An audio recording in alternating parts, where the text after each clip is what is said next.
केवल अवगुण ही अवगुण है।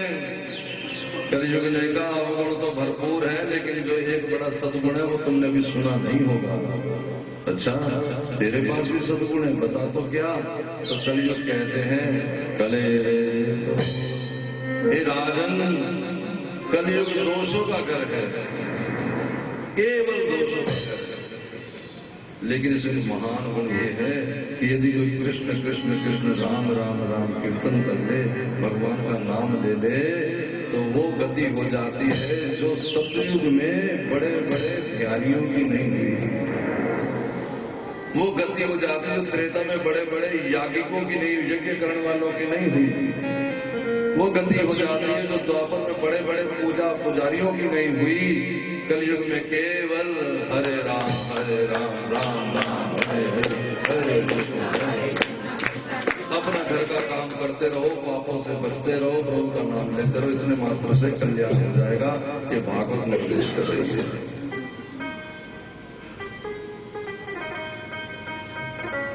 परीक्षित ने कहा कि ठीक है, फिर ऐसा करो, तुम हमारे राज घराने से बाहर चले जाओ। दिग्विजय कर चुका था, चारों तरफ राजगद्दी उसी की चल रही थी, झंडा फहरा रहा था। तो कल निकालने का हर तरफ राज ही तुम्हारा महंगा करके बैठे। परीक्षित ने कहा तो फिर ऐसा करो, वहां चले जाओ जहां शराब पीते हैं, वहां चले जाओ जहां हिंसा करते हैं, वहां चले जाओ जहां व्याभिचार करते हैं, वहां चले जाओ जहां धृत क्रीड़ा यानी जुआ खेल रहे हैं। कलयुग ने कहा इतने गंदे गंदे स्थान बता रहे हो, कोई अच्छा भी बताओ, मेरे अंदर सद्गुण भी तो है। तो ठीक है, संपदा में चले, स्वर्ण में चले। झगड़े का मूल कारण संपत्ति है। आदमी जो आगे संपदा के चक्कर में डूबा हुआ, अब चला गया कलयुग स्वर्ण में। और जब राजा परीक्षित घर गया, जिसने कलयुग के साक्षात दर्शन किए थे, बातचीत की थी, घर गया, अलमारी खोली, जैसे सोने का मुकुट सिर पे धरा, कलयुग आगे बुद्धि में बैठ गया। जब कलयुग आता तो निशानी क्या? परीक्षित जो धार्मिक राजा था, परीक्षित जो संत सेवी था, आज गया जंगल में घोड़े पे सवार, आगे एक साधु की कुटिया आ गई, उस कुटिया में गया कि थोड़ा जलपान कर लूं, लेकिन महात्मा ध्यानस्थ थे। आज का महात्मा थोड़ा ही कि दरवाजा खुला ही रहे, कुंडी लगी नहीं सकती, लग गई तो महाराज बदल गए, वो नहीं रहे। 2 मिनट महाराज नहीं कमरा बंद कर सकते, तुम कमरा लेके अपने कमरे बैठ सकते हो, लेकिन महाराज नहीं बैठ सकते। मेरे कमरे की चाबी का ताला लगाया, चाबियां कितनी? 3-4 जनों को बांट दी, मैंने अंदर लगा दो, 15-20 बांट दो। तो ताला लगाने की जरूरत नहीं, क्या खुले रहने दो। तू भी रख ले चाबी, तू भी रख ले चाबी, तू भी रख ले चाबी, सारे रख ले। और कहीं अचानक की कुंडी बंद कर लो, हे भगवान, और मुसीबत। क्यों? वैसे तो सीधा ही आ जाएंगे, उठ के खोलो भी। और कहीं 2 मिनट ना खोली तो पूरा आश्रम जगह पूरा पूरी दुनिया जग जाएगी। क्यों ये कलयुग? मैं तो कहता हूँ कि कमरे बिठा दे, कि बाहर बिछा दो, कि वो आता जाता है। हमारी दुनिया से चलती है,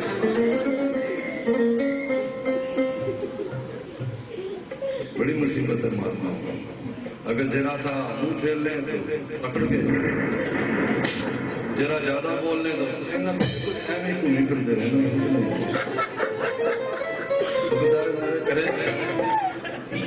जिससे ज्यादा बातें कर ले वो सोचता कि ऐसे ही है, जिससे बात ना करे तो आकड़ू है। समझ नहीं आती क्या करें। जय महात्मा आंख मूंदे बैठा था, बैठता इंतजार करता, तरीका तो ये था, लेकिन इंतजार किसे पसंद थी? बोला अच्छा हमारे दान में बन रहे आश्रम, हमने बनाया, नहीं सी करना कुछ भी, कोई नहीं सी आता जब सी आए।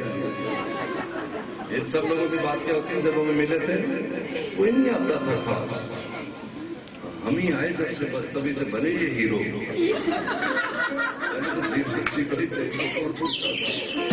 इनको पूछो जब जीरो के बस तुम क्यों आए जीरो के पास? ये हर घर की बात है, कोई एक आश्रम की बात है, सब घर में ही रोला है। जो महात्मा के पास रहने वाले अगुआ होते हैं ना, वो ना जनता को कुछ समझते ना महात्मा को कुछ समझते हैं। एक अभी मुझे बता रहे थे,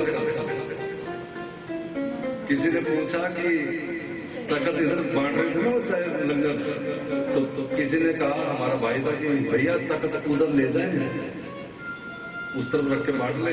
उसने कहा कि महाराज से पूछ लो। कहता वो तो मना कर गया। तो कहा फिर मुझसे भी पूछ लो। क्या कहता कोई गल देख लेने, दो जने हो जाए, यही बैठे होंगे जो कहने वाले हैं, मुझे नहीं पता कौन है, समझ लो।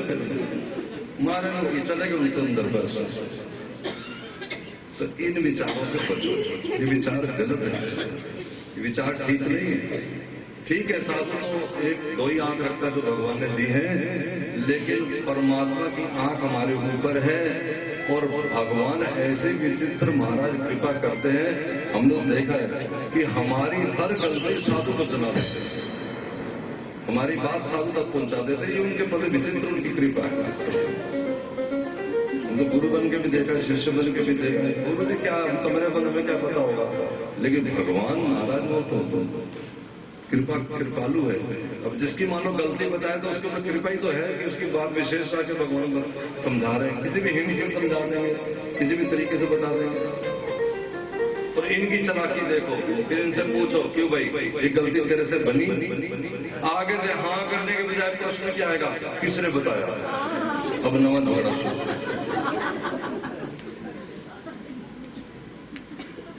परीक्षित कहने लगा, मुझे देख करके आंख बंद कर ली? अच्छा, नाटक। वहां मरा हुआ सर्फ था, गले में डाल, मरा हुआ सर्फ गले में डालने का मतलब मैं बता चुका हूँ। वो पुरानी बातें, पहले नहीं तो पूछता था, अभी सारी पहले थे ऐसे थे, पुराना था, ढंका था। अब वो चला गया, परीक्षित तो गुस्से में फुंकार मारता हुआ, लेकिन उसके बेटे को पता लगा, बोला इदी नंदित मर्यादा, ये राजा मर्यादा भूल गया, इसे इतनी समझ नहीं कि महाराज से कैसे बात करते हैं, हमारे गुरु का अपमान कर दिया। उसका पिता भी था। दक्षिणी संकुलंगारम उदितो में तत्वहूं, ये कुल का अंगार बन गया परीक्षित, इसे तक्षक आकर 7वें दिन जरूर काट लेगा, ये मेरा श्रापित हो गया। राजा आकर के अपने गुरु जी को जब आंख खोली बताया कि आज मैंने ये कमाल कर दिया है। गुरु जी बोले क्या किया? गालियां दी। श्राप का मतलब गाली। राजा मर जाए 7वें दिन, गाली है। गुरु जी बोले ये ठीक नहीं किया। इसलिए मैं ये कहा करता हूं कि गुरु जी से कोई खतरा नहीं, लेकिन गुरु जी के जो खास चेले होते हैं ना, जो नजदीक वाले, उनसे बड़ा खतरा होता है। इनसे बस उतनी बात पूछो जितना तुम्हारा जरूरत है, इनको गले ना लगाओ जाता। और होता क्या, लोग तो गुरु से कम मिलते, गुरु भाइयों से ज्यादा जोड़ लेते हैं।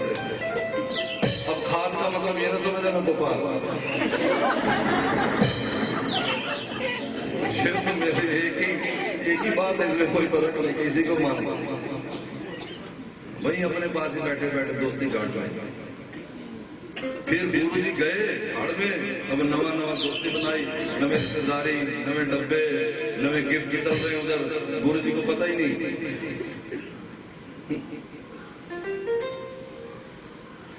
ये देखने में आया है, 25 साल हो गए देखते हुए, ये तमाशा हर जगह होता है। डॉक्टर से मिलने आए हो तो डॉक्टर से ही मिलो, क्योंकि और जितने भी वहां रहते हैं उनमें से कुछ एक कंपाउंडर है, बाकी मरीज उनके पास जाओगे तो इन्फेक्शन हो जाए। वो कुछ सिद्ध नहीं है, वो भी साधक है, उनसे भी गलतियां बनती हैं। कोई बात नहीं, अगर हो गया उनको देखते देखते तुम भी गलत हो जाओगे। राजा को नहीं श्राप देना चाहिए था, गुरु जी ने कहा। वो गलती कई बार हो जाती है, कोई बात नहीं, टू हर इज ह्यूमन, मनुष्य गलतियों का पुतला है, क्या होगा? गलतियों की तो माफी है, अपराध की माफी नहीं होती। गलती वो होती जो अचानक हो जाए, अपराध होता जो जानबूझ के किया गया। तो गलती हो गई, तो अपराध नहीं किया उसने। राजा आया, राजा ने आके कहा, गुरु जी ने राजा को कि मेरे बेटे ने श्राप दे दिया राजन, अब 7वें दिन तुम नहीं बचोगे। राजा बुरा नहीं माना, उसने कहा ठीक है गुरु जी, लेकिन अब ये बताओ मुझे करना क्या है। गुरु जी ने कहा कि जिसकी मौत नजदीक हो, वैसे तो सबके नजदीक है, 7 दिन बने हैं, 8वां कोई दिन ही नहीं, 7 दिन के अंदर अंदर ही काम हो जाएगा। लेकिन मृत्यु को बहुत दूर देख लेते हैं, हम समझते हैं कि 100 वर्ष जीना है, पलती खबर नहीं। इसलिए संत कहते हैं आज में जियो, आज कहां क्या कर रहे हो, कल क्या होगा, कल क्या हुआ था भूल जाओ। लोग कल के आने वाले में और कल गए वाले में अपना आज बिगाड़ लेते हैं, आज उनका ठीक नहीं रहेगा। कमाने के चक्कर में कि कल जोड़ जोड़ के रखेंगे, बुढ़े होंगे तो खाएंगे, और जवानी अपनी गर्क कर लेते हैं, बस खत्म कर लेते हैं।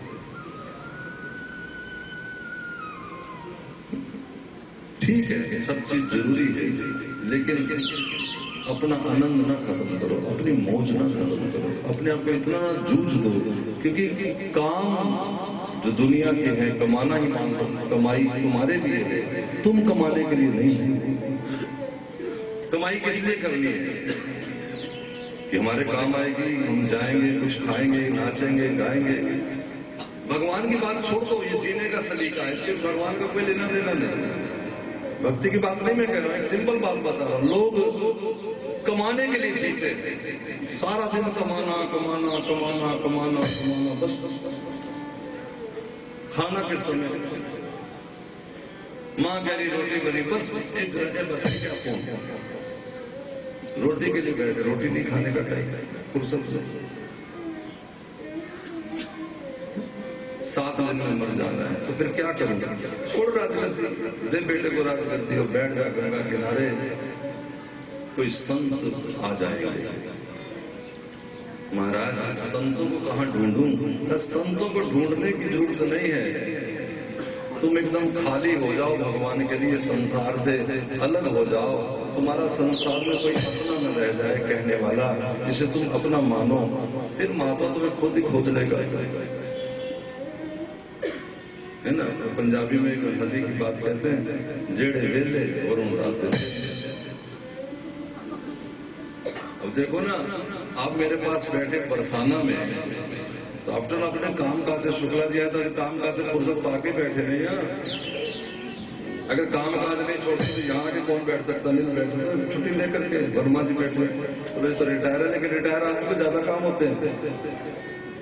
हाँ, नौकरी वाले को कम, रिटायर आदमी को ज्यादा। जो उनके पास काम नहीं होता ना, उनको बहुत काम होते हैं। बैठ गया जाकर के, शुक्रताल उसका नाम है, गंगा किनारे बहुत सारे संत आ गए, पुलस, अंगिरा, च्यवन, पराशर, वशिष्ठ, भृगु, नारद, इतने महान महान संत आए और वार्ता चल रही है। इसी बीच महाराज शुकदेव जी भी आ गए, दिगंबर वेश है, कोई वस्त्र नहीं है शरीर पे, कोई चिन्ह नहीं है मैं फलाने संप्रदाय का हूँ। जब तिलक लगे होते ना, तिलक से पता लग जाता है कौन संप्रदाय का महात्मा, पहचान होती है फलाने संप्रदाय का, फलाने अखाड़े का। फिर वस्त्र पहने सफेद वैरागी है, भगवा पहना सन्यासी है, सब पता लग जाता है वस्त्रों से। लेकिन वस्त्र ही नहीं जिसके पास, चिन्ह ही नहीं जिसके पास, गले में कंठी नहीं तुलसी की, न रुद्राक्ष है, न पता शक्ति का उपासक है, न पता लगता है कि वैष्णव है, न कोई तिलक ही है, न कोई छाप है। क्यों? छाप तिलक सब छीनी रे मुझसे नैना मिलाए, छाप तिलक सब छीनी रे मुझसे नैना मिलाए, छाप तिलक सब छीनी रे मुझसे नैना मिलाए, छाप तिलक सब छीनी रे मुझसे नैना मिलाए,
छोटे छोटे बच्चे को पत्थर मार रहे हैं। दृष्टांत बड़ा सुंदर है। छोटे छोटे बच्चे पत्थर मार रहे हैं, लेकिन जब ज्ञानियों की सभा में आए तो सारे ज्ञानी उठ करके खड़े होकर सम्मान करने लगे। यहाँ सीधी सीधी बात है कि तुम्हारे ज्ञान का अज्ञानी लोग निरादर करेंगे। चिंता न करो, अज्ञानी को पता ही क्या है, बच्चे नादान है, अज्ञानी है, पत्थर मार रहे हैं। अगर अपने ज्ञान का सम्मान है तो वो तुम्हारा ज्ञानियों की सभा में होगा, ज्ञानियों की सभा में नहीं। अब भजन करें, फिर देखो महात्मा तुम्हें दूर से देख के कैसे तुम्हारी तरफ खींचे चले आते हैं। महात्मा खींचे, कौन खींचेगा उनको? चुंबक लोहे को खींचती है, चुंबक को तो फिर तो धड़ल्ले से खींचती है। भजन तुम्हारे पास हो, सामने भजनानंदी महात्मा एकदम खींचेगा। जंग लगा लोहा, क्या चुंबक ही हो रहा है। इसमें आप चुंबक का गलत ही निकाले तो आपकी गलती है। शुभ जी महाराज आए सभा में, 2 मिनट के लिए शुभ जी महाराज का जो वंदन, उनका पूजन होगा, तब तक आप गुरुदेव की वंदना करो।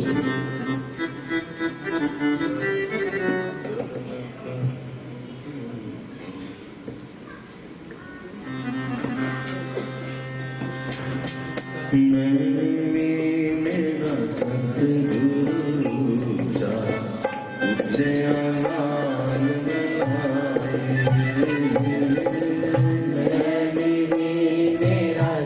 सतगुरु जा तुझे आमान मेरा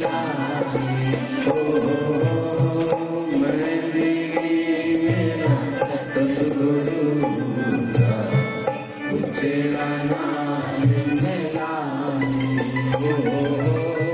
सदके गवाना उच्चया तो नीवे आनंद निभाए।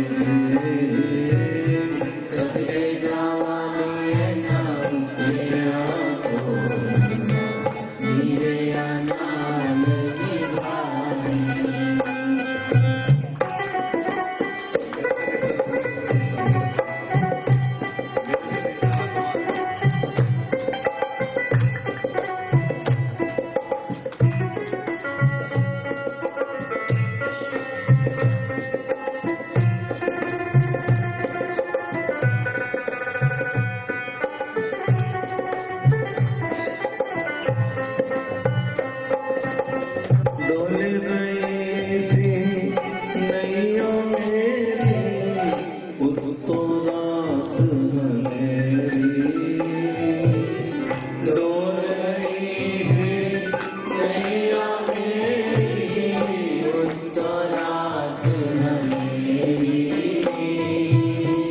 सदके जवानी अपने गुरा तो जिन्ना में वहाँ पकड़ लई मेरी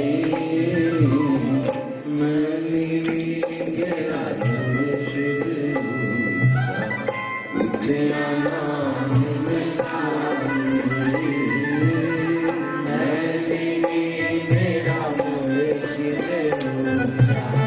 तुझे आमान मेरा सदके जवानी है ना उच्चया तो नीवे आनंद निभाए। और सुखदेव जी महाराज की जय।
यार बनाया मैं कमली मैनू इल्म ना कोई कदे न यार बनाया मैं कमली मैनू इल्म ना कोई कदे न यार बनाया मैं कमली मैनू इल्म ना कोई कदे न यार बनाया सदके जवानी अपने पूरा तो जिन्ना में काट तो हंस बनाया मैंने मेरा मुर्शिद ऊंचा ऊंचे नाम बनाए मेरा सतगुरु ऊंचा नाम सदके जवानी अपने ऊंचे आंखों जिन्ना नीले नाम निभाए सदके जवानी ना ऊंचा तो जिन्ना मेरा नाम निभाए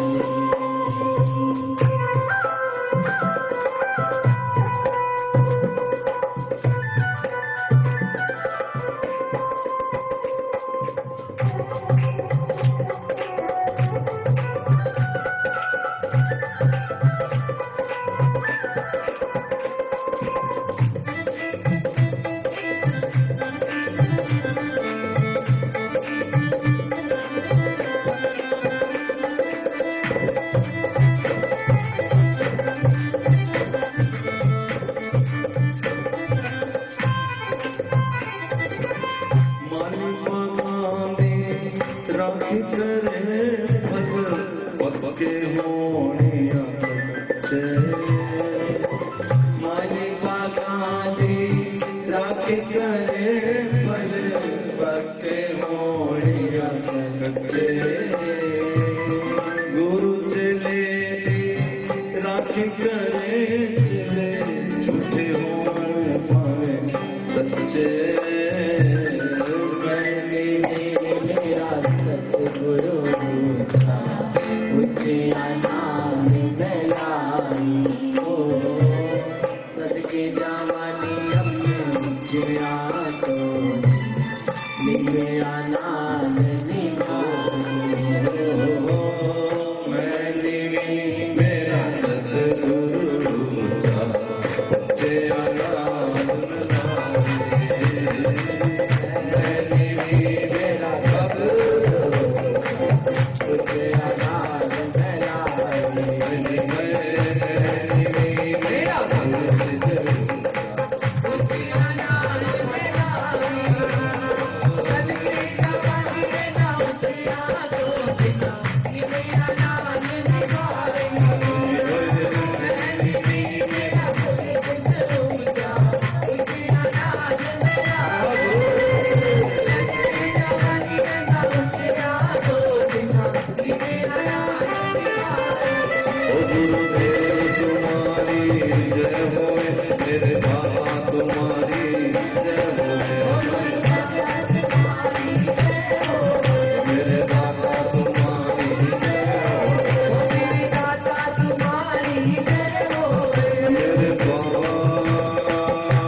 हे महाराज ये बताओ कि मरणासन व्यक्ति क्या करे, जिसकी मौत नजदीक आ जाए वो क्या करे? मरणशील हम मरणशील हैं, जीवनशील नहीं। ध्यान दो, जीवन शैली है हमारी, जीवनशील नहीं। शील में बढ़ने वाले, हम मौत की तरफ बढ़ रहे हैं। हमारा जीवन किस तरह का जिया जा रहा है, जीवन शैली क्या है, बस ये। जीवन की ओर नहीं जा रहे, हम मृत्यु की ओर जा रहे हैं। बच्चा पैदा हुआ तो आके पड़ोसन पूछती है कि कितने बजे हुआ, कि 2 घंटे हो गए, यानी 2 घंटे बीत गए, इसके निकल गया सब। जन्मते ही बीतना शुरू हो गया। कितना बचा कुछ पता नहीं, बीत गया। और मजेदार बात है, दुनिया 18 साल का हो गया, बैंड बाजा बजाते हैं, 18 साल का हो गया, और ये पता नहीं 18 साल तक चले गए। अब ये यूं कह सकते हैं लोग कि ये तो निराशावादी चिंतन है, ऐसा कह सकते हैं, लेकिन निराशावादी नहीं, संजीदा चिंतन है, हकीकत का, सच्चा का चिंतन है, सच का चिंतन है। मरना सच है कि जीना सच है? जीना झूठ है। कोई कहता है कि मैं लड़का हूं, कहां है लड़का? 5 साल बाद मिला तो कहता मैं आदमी हूं, फिर कहा मैं आदमी, फिर कहा मैं बुढ़ा हूं, मैं बाप बन गया, बड़े खुश हो रहे थे, फिर मिला मैं दादा बन गया। तो बाप का वो तो पुरानी बात हो गई, कई बार अब कहां बाप मानता ही नहीं कोई। आजकल तो हंसने की जगह शायद पोता मारना।